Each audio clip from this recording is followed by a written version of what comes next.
we take a look at which countries are imposing sanctions against Russia over its invasion of Ukraine.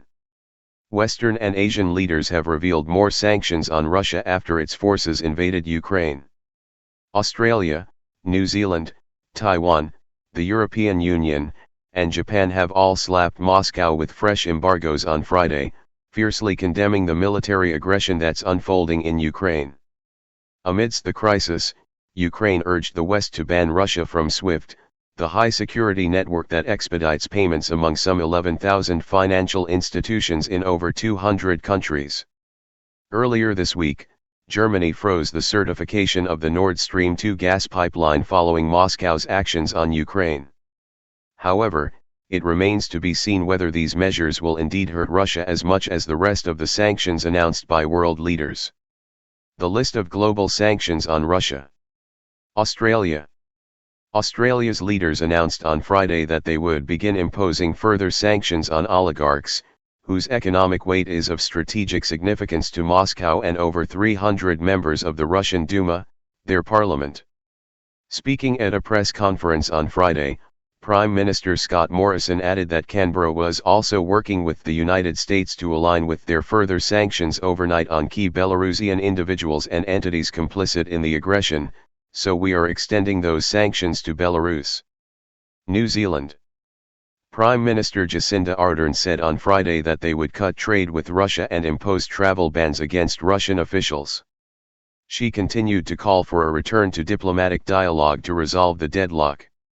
Right here and now, we need to take immediate action, Ardern said in a press conference in Wellington. Additionally, New Zealand is forbidding the export of goods to the Russian military and security forces in response to the invasion of Ukraine.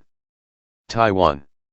Taiwan announced that it would join the party of economic sanctions against Russia without revealing which measures were being weighed out. In a statement, the Ministry of Foreign Affairs said on Friday that it strongly condemns Russia's actions. It's important to note that Taiwan is a global leader in the production of semiconductors. The European Union. European Commission President Ursula von der Leyen and French President Emmanuel Macron issued new sanctions early on Friday, pledging to inflict maximum impact on the Russian economy and political elite. We will hold the Kremlin accountable, said von der Leyen. She added that these measures will target 70% of the Russian banking sector and key state-owned companies and sought to make it impossible for Russia to upgrade its oil refineries. Japan.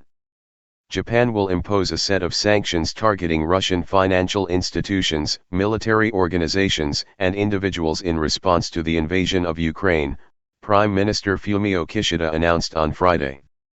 These measures include freezing the assets of certain Russian individuals and financial institutions while also banning exports to Russian military organizations. Kishida added, in response to this situation, we will strengthen our sanction measures in close cooperation with the G7 and the rest of the international community. The United Kingdom. British Prime Minister Boris Johnson asserted on Thursday afternoon that the United Kingdom is set to sanction 100 individuals and entities as part of further sanctions against Russia. In his speech to Parliament, Johnson reiterated that the goal was to exclude Russian banks from the UK financial system. These include asset freezes on Russian state bank VTB, following the sanctioning of 5 Russian banking organizations on Tuesday.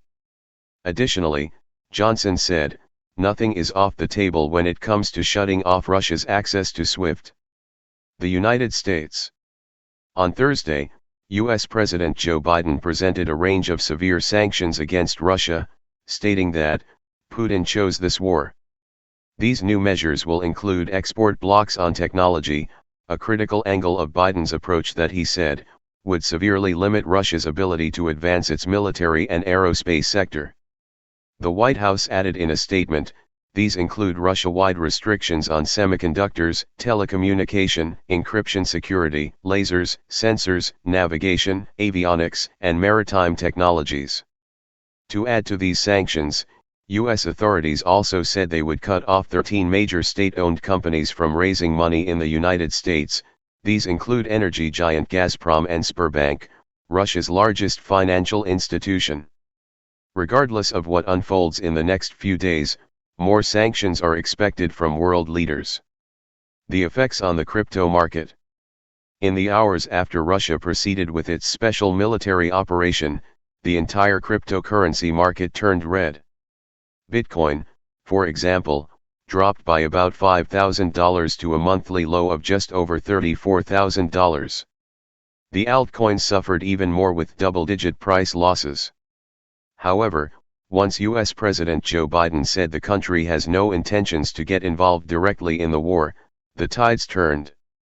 Bitcoin recovered all losses almost immediately and currently sits close to $40,000.